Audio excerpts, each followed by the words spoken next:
The Zephyrians had been observing Earth for 3 rotations of their homeworld, confident in their technological superiority. Their quantum phase cloaking suits rendered them completely invisible to human perception, or so their xenobiologists had assured them. Commander Vexta and her reconnaissance team had spent weeks studying the peculiar bipedal creatures, documenting their primitive behaviors and social structures from mere meters away.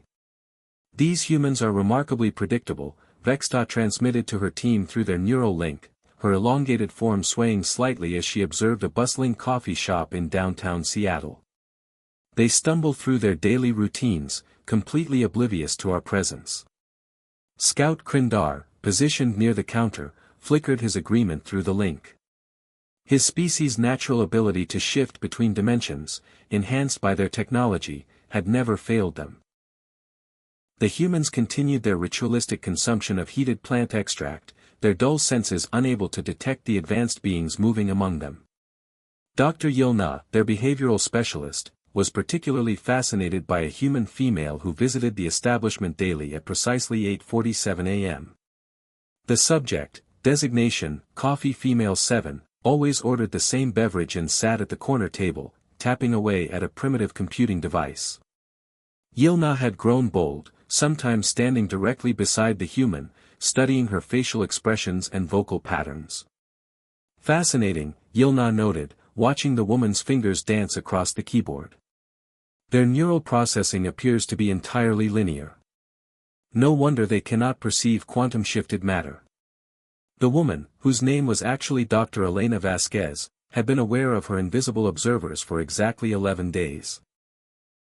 As a theoretical physicist specializing in quantum mechanics and dimensional theory, she had noticed the subtle anomalies that others missed, the slight displacement of air molecules, the barely perceptible gravitational disturbances, and most tellingly, the quantum signature residue her modified spectrometer detected each morning. Elena had initially thought her equipment was malfunctioning, but the readings were too consistent, too purposeful. Something was watching her, something that existed in a slightly different phase of reality. She had spent days calculating the theoretical framework that would allow such observation, and her conclusions were both thrilling and terrifying. On the 12th day, Elena decided to test her theory. She arrived at her usual time, ordered her usual drink, and settled into her corner spot. Through her peripheral vision, she could sense the disturbance that had become familiar, a presence hovering just to her left. She continued typing, maintaining her routine while her heart raced with anticipation. Yilna moved closer, intrigued by subtle changes in the human's biometric readings. The creature's heart rate had elevated slightly, and there were minute fluctuations in her electromagnetic field. Perhaps she was experiencing some primitive emotional response to her work. Elena took a careful breath and spoke in a barely audible whisper, not moving her eyes from her screen. "I know you're there." The effect was immediate and catastrophic.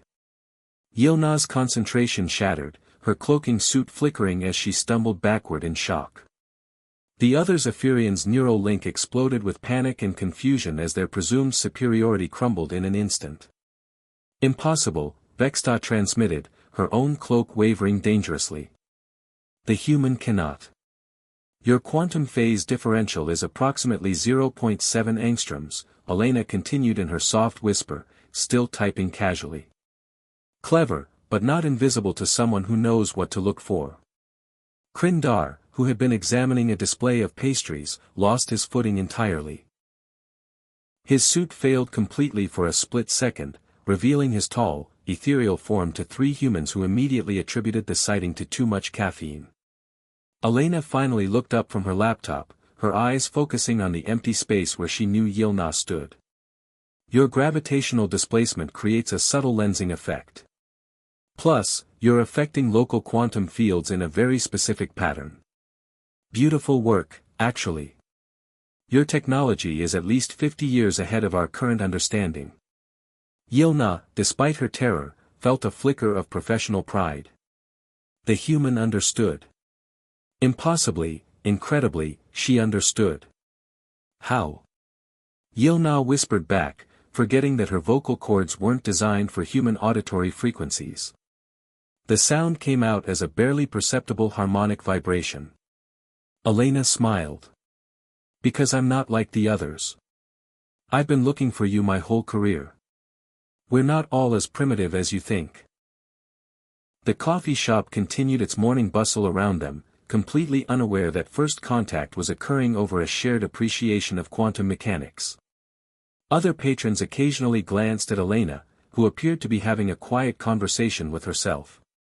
You study the quantum realm, Yilna managed, her excitement overriding protocol. Among other things, Elena replied. I also study the theoretical possibilities of interdimensional contact. I've been hoping someone would notice our world and visit. I just never expected you to be watching me specifically. Vexta was receiving frantic updates from her team scattered throughout the city. Other humans were beginning to notice anomalies, a physicist in Portland, an engineer in San Francisco, a graduate student in Boston. All individuals with advanced understanding of quantum mechanics and dimensional theory. Commander, Krindar transmitted urgently, we have 17 more humans exhibiting awareness of our presence across the continent. All appear to be scientists or researchers in related fields. The revelation struck the Zephyrians like a solar flare. Humanity wasn't uniformly primitive.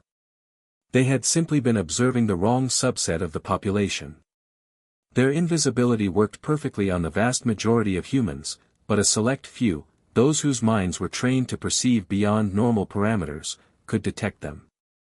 Elena packed her laptop, stood up, and walked toward the coffee shop's exit. As she passed the space where she knew Yilna stood, she paused and whispered one final message. If you want to continue this conversation properly, meet me at the University Physics building tonight. Room 237. Bring your friends. It's time we talked openly about what you've learned about us, and what we might learn from each other. As Elena disappeared into the Seattle morning crowd, the three Zephyrians remained frozen in place, their entire understanding of human civilization fundamentally altered by a whispered conversation over coffee. The invisible observers had discovered they weren't as invisible as they thought, at least not to the humans who mattered most.